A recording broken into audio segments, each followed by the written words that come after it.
You have questions, we have answers. This is Jay Muller. And this is Ken Muller. Welcome to our show, all about real estate with Ken and Jane. Returning with us today as our guest, we have Mayor Dr. Philip Kramer of Franklin Township. Mayor, big welcome to our show again, and thanks for returning on this Sunday morning to be our guest. Really happy to be here. Yeah, well, it's our pleasure.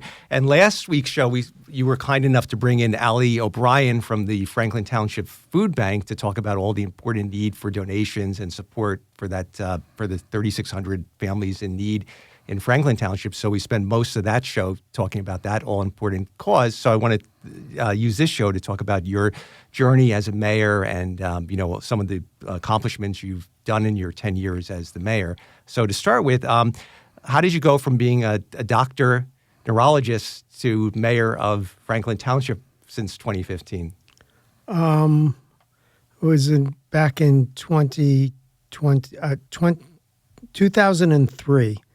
I was noticed that my taxes had been going up. I had moved in 98, and every year my taxes went up $1,000. And then I saw a sign, "Your taxes too high, call so-and-so." I wound up getting involved with that, with a group called TUF, Taxpayers United in Franklin, and with Chip Hoover. And I just started going to council meetings. And eventually I got involved with the party, ran for council, and after 6 years on council, I ran for mayor. Mm-hmm. I never looked back, right? Yeah. That's awesome. So Franklin Township is not a small town. It's about approximately 70,000 residents. What do you draw from your skills and life experiences? You have a very commendable resume. So what did you draw from your time in the military? What gave you the leadership skills to enable you to be successful as mayor? I was in the military as a pilot. I have an engineering degree, and I use those every day. The engineering degree has taught me the math and the way to analyze, especially things like the budget. And the B-52 and being a doctor tells you about how to prioritize things, and when there's an emergency, how to focus on that and not move too quickly because you can make a mistake. So I use that. I use the things I've learned and the personality things I learned from it every day. Mm-hmm. Sure. So let's talk about the taxes that motivated you to run for the council and then ultimately get elected the mayor. I read in your background that you were successful in decreasing the taxes in Franklin Township. How is this possible with everybody facing rising taxes, and you were actually able to push back the tide, so to speak? I've got to give a caveat before that. When I ran for after being on 8 years for my third term, this term, by the time I reached that, people were actually paying less municipal tax, dollars less, not adjusted dollars, not anything else. It was actually less dollars, and like $5 less. Not a huge amount, but still over 8 years, they were paying less. Since that time, we had, because of medical insurance, went up $2.5 million 2 years ago and another $1 million this year.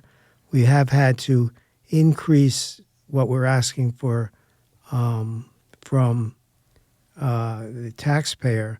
Plus, this year, people's tax bills have gone up, not because of what we did. We only raised our taxes 2.6%, what we asked for the homeowner, but because of the assessments changing, moving the tax burden from business to residential, and because the school board, you had mentioned last week that the state is forcing the school boards to increase their taxes, and because the state is paying for the school less than the taxes. So the school board went up 10%, and that's 2/3 of your taxes.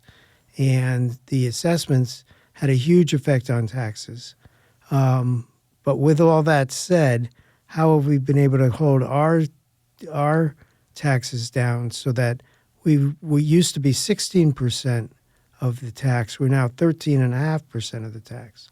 A lot of numbers. Sorry, I'm an engineer and I'm a nerd. No.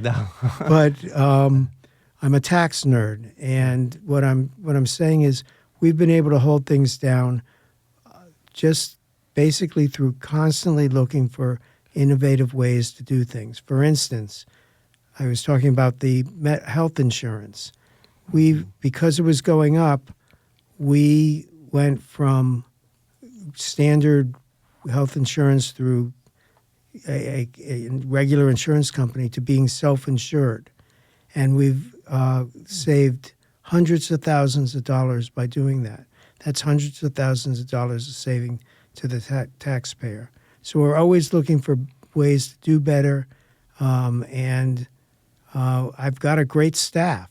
I have a great manager, great department heads, and they understand that what the dollar means. So it's just, there's no one thing that did it for us. Mm-hmm. That's true. And I think with the schools, a lot of schools in New Jersey faced a similar problem in that the state funding got reduced based on revisions to the funding formula, and then that ultimately forced some money coming in from the townships. So that's something that's unavoidable, I think, is what you were alluding to with this school, and then with of course with the rising costs of health insurance and medical, that's something that hits the budget. There's nothing much you can do about it, but that was smart that you went to a self-funding method to try to counteract that rise. Go ahead. Yeah. Sorry, Mayor. A lot of time, right, it's easier for the resident to get all upset. Said, I received my bill, and they voice on the, social media. Oh, my bill go up so much. What Township's doing. Actually, if you read into it, like the number, you realize Township have very small amount to work with. Majority of the around two-thirds, depend. Yeah, the money went to the school. And last year and this year, the state give much less money to the school funding. So where the money come from, right? Well, the inflation is here. The very ever rise the insurance and everything else. How the school going to manage, right? And the school have to, if all the residents said, I don't want you to cut the program, I want everything, okay? And where the money going to come from? So you have to make a choice, right? Either you cut the program, have to let a lot of great teacher go, or you keep if your education is so important, you want to keep that. Like our daughter, right? They want the kids have the same education or better. Yeah. So another thing, somebody have to pay. So unfortunately, the property tax will increase. But that increase doesn't go to the mayor pocket or mayor control. I think go back to school. And I think what you were saying too, also, Mayor, is that the portion that goes to the town, you were successful in reducing the township's allocation from like 16% down to 13%. So you're actually taking a percentage less. You reduce it, but the taxes went up due to the rising costs for the medical, also for the assessment. So if the house is assessed at more, then of course they're going to pay more property tax. So those were two of the driving factors, if I understood you correctly. Yeah, that's absolutely right. So we're 13.5%. That means that if your taxes were $10,000, then you pay $1,350 to the town. If the town cut its spending by 10%, it would save you $135. Mm-hmm. It's not a huge part of your taxes. So we can't fix taxes. What I've said 100 times, 1,000 times, property taxes are a stupid way to fund our schools. Mm-hmm. It's purely stupid, and that's why our council wrote to our state legislators that they need to do something. They need to change it. It actually requires a New Jersey Constitution amendment to change it. So it's very difficult to change, but they need to change that. And Assemblyman Danielson has picked up on that, and he's starting legislation to do the studies that are needed to get that done. Interesting. What kind of, if I may ask, what would be the alternative to getting to funding the schools that's in the works, or is that something you don't want to? No, I'll go right out there. I don't care. I've said it already. The people with the means to pay should be the people who pay a little more. As we've mentioned, I'm a doctor. I have the means to pay. It's fine with me if my taxes increase so that someone who's they've got a home, they're holding it together, they're, maybe even going to the food bank because they just making ends meet, they should pay less. So what I'm saying is an income tax. Instead of a property tax, not adding an income tax, I'm getting rid of a property tax and replacing it with an income tax. Yeah. Mayor, I actually, when I was young, I went to Australia first. So I had my education there, working there for many years. So in Australia, right, the property tax is very little. It's why? Because that's only for the town. So anything else, the health insurance and also the school, it belongs to the state and the federal. It's not the local. Because, the property, when I own a home there, the property tax is so little. It's just pretty much like your 13 or 16% of your paying, because that's what for the township to function. Well, you don't have to go to Australia to find that. You can find that in Maryland. States, right? That's what I was going to say. Other states in the country. I think New York is right. Even New York State has a lower. I think New Jersey and maybe California have the highest property taxes in the country. Yeah. My sister has a home in Brooklyn Heights, and it's worth a lot more than my home is. She pays a lot less in property tax. Interesting. Yeah, Brooklyn Heights is a beautiful area. For sure, it's worth a lot of money there.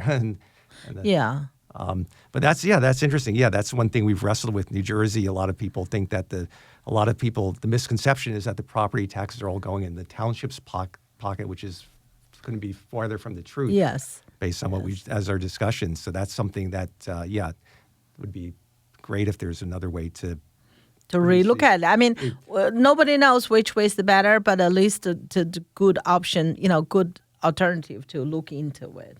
So, I mean, up on the tree should consider all the options. Yeah. Yeah. Let's see how it goes with the legislature if it gets to the floor and they get it. I guess they vote on it, then it has to go to the state senate, and then it would be up to the governor to. The thing about an income tax is if you retire or you lose your job and your income goes down, then your taxes go down. Right. This way, just because your house got assessed for more doesn't mean you have more money to spend. Yeah. I never thought about that way. That's true, it's right. true. And you're not forced to move out of your house if you're living because that's facing a lot of New Jersey residents now. That's why a lot of them, when they retire, they're moving out of the state because it's become they unaffordable. move out of their house. They bring more kids into the town because younger people move in, and that increases your school tax. Right. Yeah, that's what we're facing in our town is a lot of young family move in. And a lot of senior family moving out of the town and either close to the family or move to the warmer area. So, then the schools, they have issues with the school system and having the capacity and then needing to do the renovations and things. That's a whole other other show. Other topic, right. All right, we're going to take a quick break. We'll be right back after these messages. Okay, welcome back to our show. We're joined today with Mayor Kramer of Franklin Township. So, Mayor, let's switch topics. And Franklin Township has a very diverse population among its 70,000 residents. How would you describe the sense of community spirit in Franklin Township with all the different cultures living there? Super. I go door to door. I went door to door in October a lot because of the upcoming election at that time. And first thing I ask, I don't try selling the candidate I'm selling. First thing I ask, because it's the thing I'm most interested in, is how do you like it here? and people like it here, and they will frequently bring up, "I like the diversity." That they're not just seeing people who look like them; they see people who look other ways, and we promote that partially because our council is diverse. Last time I ran, we had myself as a Jewish person, we had a Catholic, we had a Hindu, and we had a Muslim. 4 of us running, all of us as different religions. And I didn't even realize the person who was Hindu was Hindu. I never thought about what they were. Sure. And where do you find that in other places?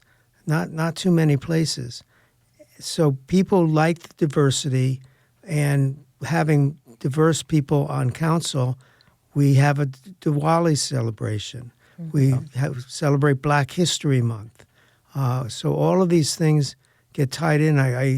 There's other communities out there. I wish they would come to us and say, "Hey, why aren't you having an XYZ month?" And I would say, "Great, let's do it." Okay, that's great. Yeah. Yeah, we live in East Brunswick, and that's similar to Franklin. The population isn't quite as large, but we had a Diwali celebration. They have they recognize Eve for the Muslim holiday. Yep. Of course, the Christian and Jewish holidays. So we have a quite diversified community too, and I think that's great. It makes you get to celebrate. You get to celebrate more parties and partake in more festivals. So that's a great thing, right? I once heard on a radio show, "Diversity is delicious." Yes, that's right. Yes, that's right. Yeah. That's very cute. Yeah. Yeah. Also, in Franklin Township, you've been involved in some environmental initiatives with solar, green vehicles, open space. Talk about the solar program and the green vehicles. So we have a number of cars that we buy each year when we need to replace them. We've been going to an electric fleet. We use it for some of the non-patrol police things. We use it for our building inspectors, etc.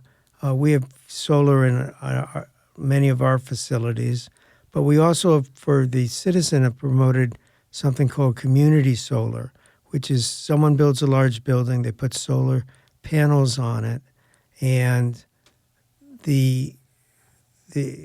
I don't know the exact details of it, but they get the energy and SRECs, and the citizens save in that or participate in that savings, and it can reduce your electric bill by 20%. Now, we only get these offerings every once in a while, but generally what they do is they send out a letter that I sign letting people know this is legit. Then there's energy aggregation that we're trying to participate in, where we say we incorporate people in the town. You are part of a group, and that group then has bargaining power. And we are trying to look for a setup where we're buying power from companies that are cleaner than what the state requires, but we also save 5% below what the market value is, because the grid is set up in such a way you can buy power from someone in California. Mm-hmm. Those electrons may never get here, but the way the system works, they're trading at a higher level, and because we're looking for that, but we're demanding high costs. I mean, a high value in that it's clean and that it's a savings. So we have to really keep looking at the market. The other thing is open space. We're buying more and more open space to keep green here, to keep buildings from coming in, more buildings, more cars, etc. So by just letting nature stay here and stay green, we're cleaner. Absolutely. Yeah. And how much roughly is Franklin Township saving by implementing the solar panels? That's probably significant, right? Or they're I don't have a number on that. yeah, but Yeah. It's a good question. but it's I'm sure it's definitely makes an impact on it. It's not only the dollar. It's but also dollar the is one thing. thing- It's really we protect the environment. That's very important. Yeah. So you get a saving and then you protect the environment. Like You're not draining the yeah, resources. You're yeah. using the sun's energy to power. you get one free Right, kind of. right. Yeah. And then you have a bunch of charging stations set up in the town for Yes. the inspector vehicles and things. Yeah, that's something cool to see around towns now. You see the electric charging stations. The charger only for the township to use, or other people can use So too? we have, in the municipal parking lot, we have 2 chargers for general public use. When we introduced them a few years ago, for the first 2 years, it was free. It didn't cost us much, but people, this is when electric vehicles were just kind of getting Yeah. introduced. Yeah. And they were, people were very happy to use those chargers. We now charge, we don't make any profit off of it. We just charge what it costs us. They're being used a little bit less now that it's not free, but that is something we encourage. The other thing when it comes to the environment is something that we passed just a couple of Tuesdays ago, a couple of council meetings ago, was a ordinance that does not allow a company, a facility to generate its own power. It's got to get its power from the grid. And this is because if you just Google AI facilities generators, and you will find that there's these huge facilities going in that are housing AI that uses an enormous amount of power, so much that they can't get it from the grid. So they have acres of diesel generators running. Yeah. Oh my God. That's what I heard about AI. Is that's one of the negative things about AI. They use so much power that it drains. Yeah, Yeah. it's tremendous. Like the mayor They said. use water too, right? Water, They use a lot of water. water for cooling. Water for cooling, and then Yeah. the power to And generate. the place in Pennsylvania, they bought 750 acres so they can drill all those wells, and they're worried about what the water table is going to do. Yeah. But Yeah. so I don't know if Franklin has the setup that they would want, but it only takes one technological change, and Franklin might be ideal for what they want. So we got ahead of this, and I think we're the first in the state, as far as we can tell, the first in the state to set up a regulation like this. Now that it's passed, I'm going to start going to every town that borders us to tell them you need to adopt this. And then I hope they'll go to every town that borders them. and then I hope the legislature will catch on and help with this. Yeah.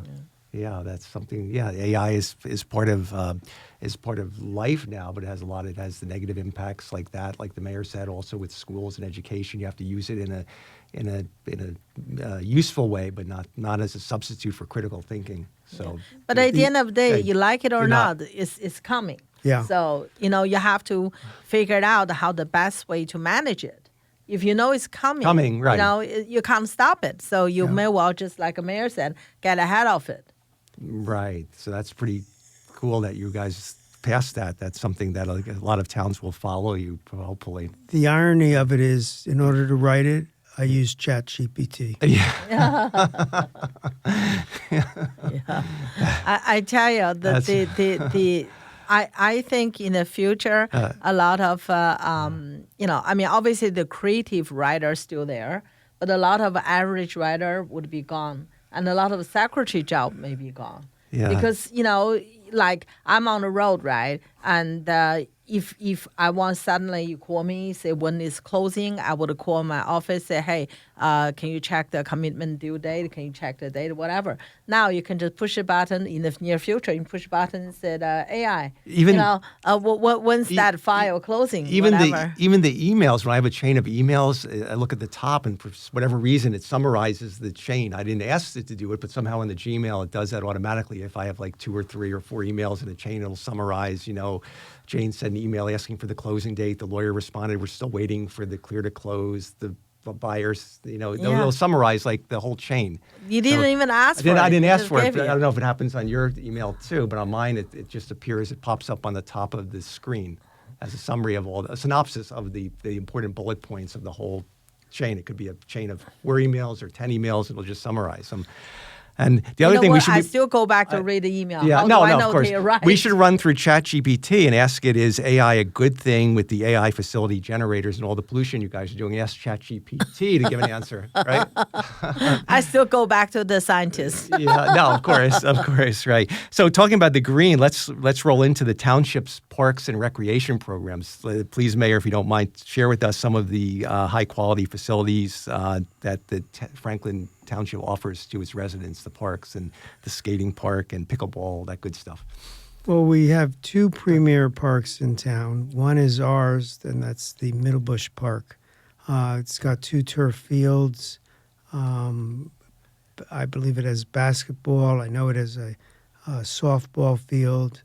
It has a pavilion, has an exercise facility. There's fields for soccer. And it's extremely heavily used.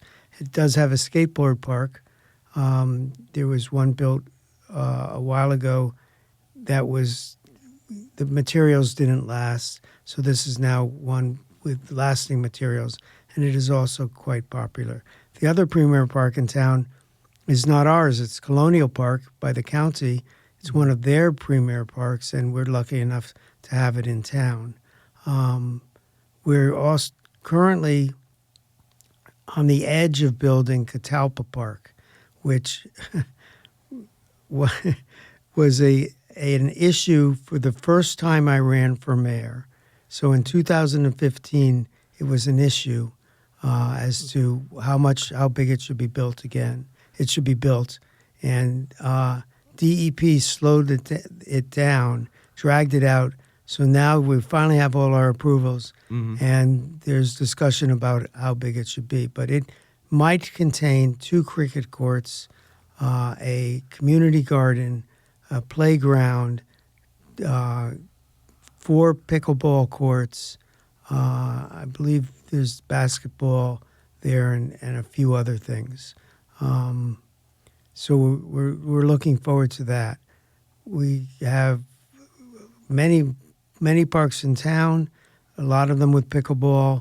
We're Castleton Park, we converted some tennis courts to pickleball. Pickleball is the thing. I was going to say, when you mentioned you converted tennis to pickleball, I didn't realize that's something Very popular. It's so popular now. Wow. Well, my guess is that the first pickleball courts were by taking tennis courts and cutting them in half. Yeah. That's right. Yeah, I only tried once. I haven't played, so I know the concept is somewhere between ping pong and tennis, I guess, right? Yeah. When I see someone coming to the mic at my age with a hand in a brace or a sling, I always think pickleball. Oh, because they did something to the ligaments or something. Yeah. Yeah, Very, very cricket popular. cricket is popular too, right? Yes. Especially in the communities like Franklin Township, East Brunswick, you have a cricket population. So I've never played or watched cricket, but it's probably like the equivalent of baseball here to the people that follow it. Days. It's worldwide, right? Yeah. There's world tournaments between all the countries. A lot of Australia, India, Yeah, Pakistan. we're used to it. They Yeah. play religiously. I think if we doubled our cricket courts, we still would have demand that we couldn't fill. And George Washington played cricket. Really? Oh, If you think about it, they were British. That's where cricket started. That's that's right. interesting. Yeah. That's right. At Mount Vernon, they played cricket. Wow. Wow. Wow. Between those other things he was doing at the time, right? Yeah. That is so neat. So we're just about out of time, Mayor. We want to thank you for being our guest again on this Sunday morning. And if you have anything you want to leave us with for Franklin, anything on the horizon, initiatives for 2026 or the rest of the year you're trying to get through or hope to? Well, something fun.